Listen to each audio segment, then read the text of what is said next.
Welcome to the Irish Farmers Journal Weekly Podcast. Hello and welcome to this week's podcast. I'm Hannah Quinn Mulligan, news correspondent with the Irish Farmers Journal. Coming up on the show this week, relief for farmers as fodder is delivered to Rosslare. What we've sourced at this moment in time is from central UK. We had an established supply chain set up in 2013 when we had a previous forage shortage. We had been assessing the situation over the last couple of months. Local forage was becoming scarce. And international buyers attend a Bord Bia marketplace event in Kildare. We are looking also for milk ingredients and also for the finished cheddar that we can use both in individual packaging and both for the gastro part of the business. But first, it's been a worrying time for many farmers, with the regional fodder shortage confirmed as a nationwide crisis last week. Dairygold announced that it was importing fodder from the UK due to shortages in Ireland, with almost all major co-ops following suit. Minister Michael Creed and his department have been criticised publicly for their slow response to the situation, but announced that they would be implementing an import scheme to help subsidise the importation of fodder. Our correspondent Tommy Moyles spoke to Minister Creed about the scheme in Mill Street, County Cork last Friday. Apologies for the sound quality. As you can tell, it was a windy day. We're here up in Mill Street this morning at the Dairygold branch. They're taking delivery of 28 bales of haylage. Michael, what's the next step here with dealing with this forage scenario?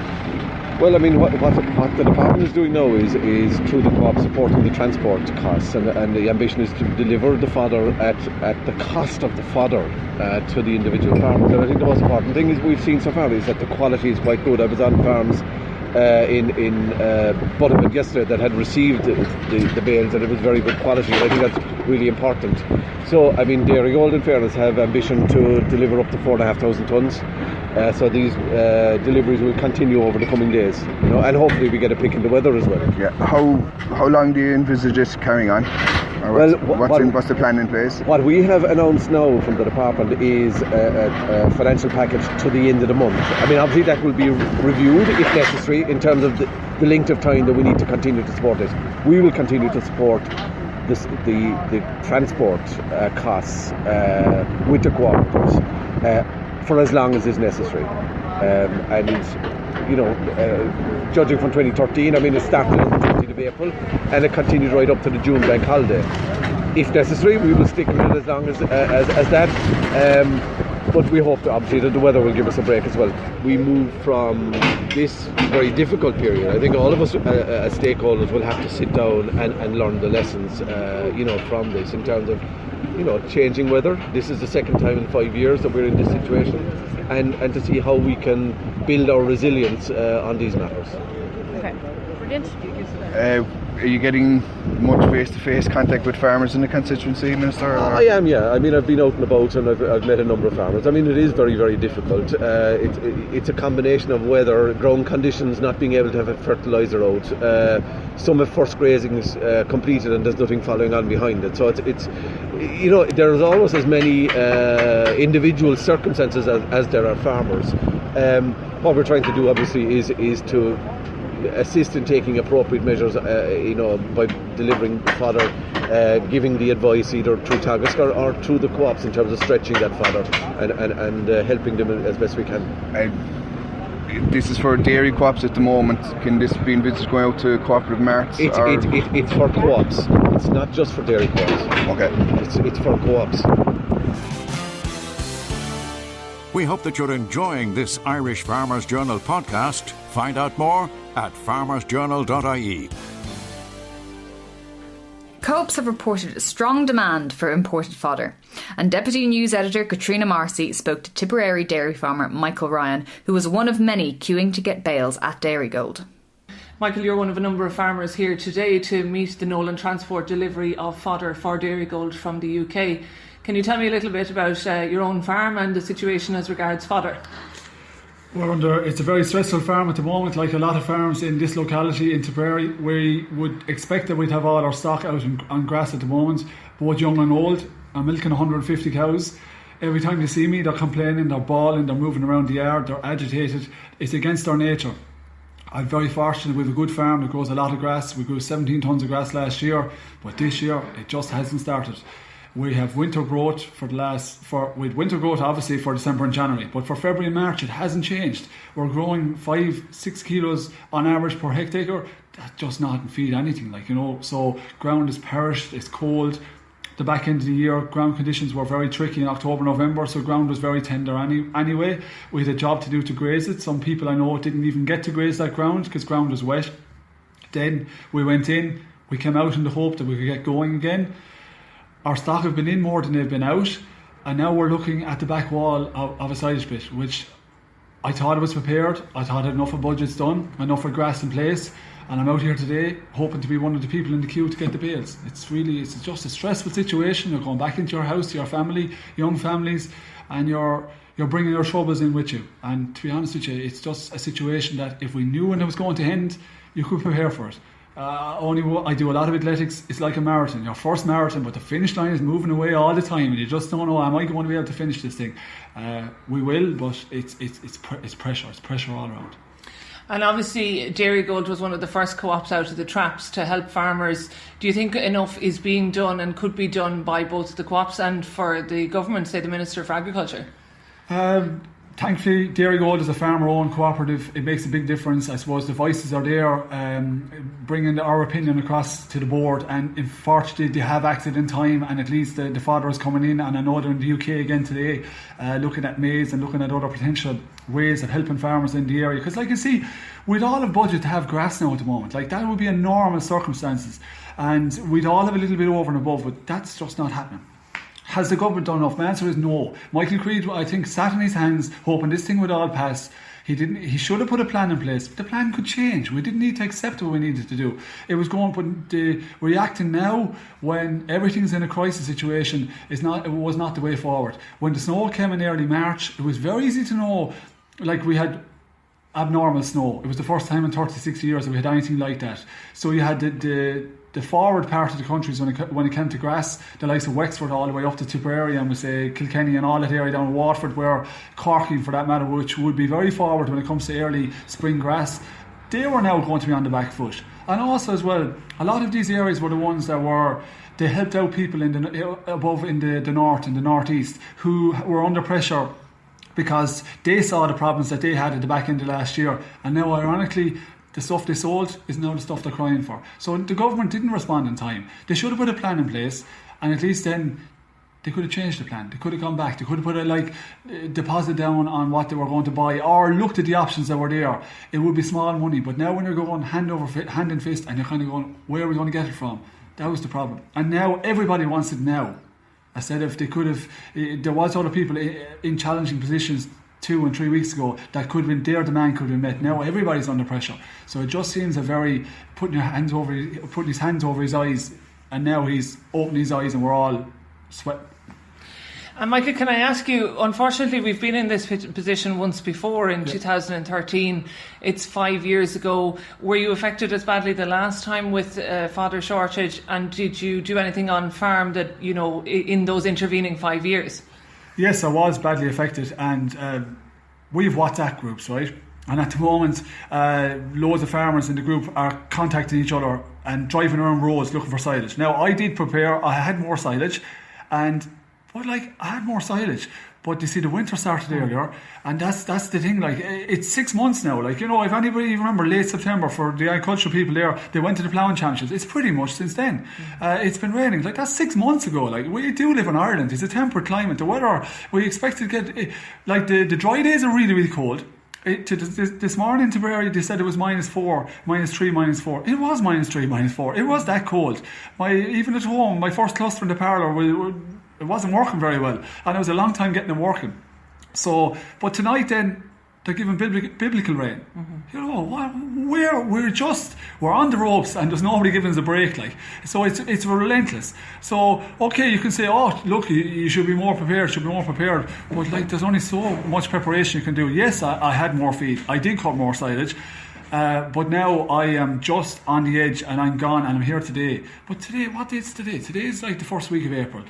I thought it was a reasonable target. Now, the mental strain on farmers has been highlighted as being as great as the physical and financial strain. Correspondent Thomas Hubert went to an event in Cavan organised by the Irish Cattle and Sheep Association to highlight the importance of farmer mental health in this time. My role as a community mental health nurse would be looking after people who are referred to our service with various different problems, and obviously some of them would be farmers. A lot of the farmers that we would have be very, very attached to their land, to their family, to their animals, and thus, when they lose an animal, they can become extremely upset. They can feel that they've failed. Also, at this current time, a lot of them are quite stressed because of not having enough feed for the animals, not having enough silage or hay, and thus having to sell, which is sometimes feeling again that they're a failure as a farmer, that they haven't been able to hold on to their whole herd. Others would normally maybe be, cattle are calving and sheep are lambing at the moment, and when they lose an animal as well, that can be very, very difficult. Also financially, that can have implications as well. So then if they have any changes to their physical health that impact on their ability to carry out their job, that can have an impact negatively on their mental health. So I suppose the reason I was asked tonight to come was to give just some pointers and advice on maintaining good mental health and being aware of signs that things aren't right and pointing them in the correct direction as to where to seek help. Precisely, because all those situations you describe, some people can cope with them, and maybe the same person can be okay with a number of difficulties, but at some point it piles up and it can be too much. So what are those signs you should look out for? Well, some of them would be that you may be feeling tired all the time, and others would be that you're kind of avoiding. You normally would go to a mart and say every Thursday, whatever, and so you start to avoid going to the mart, finding up with reasons why not to go. Maybe you'd normally stop, and as I said, when you're driving down the road and you'd see Joe and you'd stop and have a chat with him, driving on past, not having that talk, sitting, if you go to Mass, sitting in the back of the church so you can get in and out quickly so that you don't have to engage with anybody. Also, maybe your sleep disturbance, maybe not being able to go to sleep because you're so worried, or taking a long time, or waking up in the middle of the night and not being able to get back to sleep and having that sick feeling of dread in your stomach, worrying the whole time, worrying excessively, where it's kind of occupying your thoughts all of the time. Maybe drinking more than normal. I know one gentleman, but when he told he was being treated with depression, and he was saying he'd spoken to his local shopkeeper and said, that he'd had depression. And he said, I knew there was something wrong, because he said instead of buying one packet of fags, you were buying 2 packets of fags. So he was excessively smoking to deal with his stress and distress. Also, sometimes feeling that just life isn't worth living would be another thing. And obviously we would encourage people to seek first help with their GP, but also there's a lot of good support out there through other farmers, through neighbours, through communities, through friends, family, and a problem shared is a problem halved. There is no shame in not feeling well, because the reality is there are occasions in our lives when we are going to need help, and we need to adjust our lives, at that time. We may need to ask somebody to take over some of the running of the farm for us until we get well. And it's also important to manage some work, rest and play, that we do have a social outlet outside of the farm, that, maybe go to the local GAA club or go to the local bowls, but have some outside activities as well, because a lot of the times the farms consume you, and we do need to have a balance, with our family and with leisure and farming. As you said, I suppose it's really important to go out, meet other people, get help, but there are also things you can do yourself in the way you react to what's happening. So what would be your advice to farmers in those situations? I suppose, accept that, life is, tough, that there are going to be things that are going to happen, but we can't change them. It's how we react to them is the important thing. Like if you lose someone you love, like your mother, your father, or your brother, sister, child, or whatever, it is very, very hard to accept, and that takes time. And being aware and accept that is going to take time for life to adjust. Things are never going to be the same, but life will go on, and you just have to adjust to that, unfortunately. look, at the moment, if you don't have enough feed and the weather and the grass isn't growing, it's not warm enough for the grass to grow, then we do have options. One of the options may be to sell cattle. It may not be what you want to do, but it will keep the wolves from the door, so to speak, so that you'll be able to financially keep going. Sometimes people are afraid to do that because they feel that they're failing, but actually you're failing by not being realistic. You're not being fair to the animals, you're not being fair to your family, you're not being fair to yourself by continuing to hold on to animals when you're not able to feed them and keep them well. You can buy them back then when you are in a better position, when you have the fodder for them and when the grass does grow, hopefully. Absolutely. Okay, thanks very much, Paula. And I think one thing you said earlier was be kind to yourself. Nobody on their deathbed said, we should work harder. So it's probably a good message to take home. Thank you. Stay tuned, because still to come we have a special delivery from Rosslare and international buyers snapping up Irish produce. Over €60 million per week. This week's Irish Farmers Journal counts the cost to farmers of the bad spring. For more, here's Paul Mooney. As concerns mount about the impact on farm families, we have essential advice. How to stretch out your fodder reserves, applying for imported fodder or transport subsidy, and how farmers can get grass growth and spring planting back on track. The Irish Farmers Journal specialist team have practical advice on minding yourself and your stock during this difficult period. 4 major Western marts closed after serious accident. In this week's Irish Farmers Journal, farmers are facing huge changes at their local marts. For more, here's Paul Mooney. Wet weather costing farmers over €60 million per week. How to stretch out remaining fodder reserves, and how farmers can get grass growth and spring planting back on track. The Irish Farmers Journal specialist team have practical advice on minding yourself and your stock during this difficult period. This week's Irish Farmers Journal is on sale now. Some good news for farmers came in the form of a ferry from England when imported bales of haylage arrived in Rosslare. Our very own Odile Evans was there and recorded what was happening on the ground. Tell us, where are you going with these now? They're going to our branch locations throughout Munster, so we have some coming in today and over the next 2 or 3 days to the areas where there is most demand. So we've been assembling a list of people who need it, and we'll allocate on that basis. Perfect. And you've got more coming in then, have you? Yes, so we have at this point in time we have about 2,500 tonnes due in over the coming days, and we will review the situation and if we need to bring more feed at that point in time, we'll make that decision. So that's something like 120 trucks, did you say, are out there at the minute? Or? That's about it, I'd imagine, yeah. So it's moving now today, and farmers will be glad to see it even later on this morning. That's it, yeah. And tell us, where are you getting most of this from now? It's coming from the UK, is it? What we've sourced at this moment in time is from central UK. Yeah. We had an established supply chain set up in 2013 when we had a previous forage shortage. So we put our contingency plan into action over the weekend. We had been assessing the situation over the last couple of months.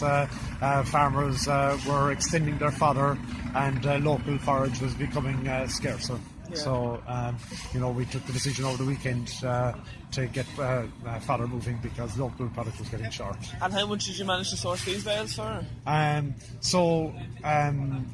It would be, let's say, the price of the feed at the moment is it's varying from location to location, but let's say I would imagine the bales are going to cost 90 to 100 euros for this type of product, which is almost a ton bale. Yeah, it's quite big. Like, so you've got hay and silage there. There's hay and there's lorry loads there of haylage here as well. Are you happy with the quality of it?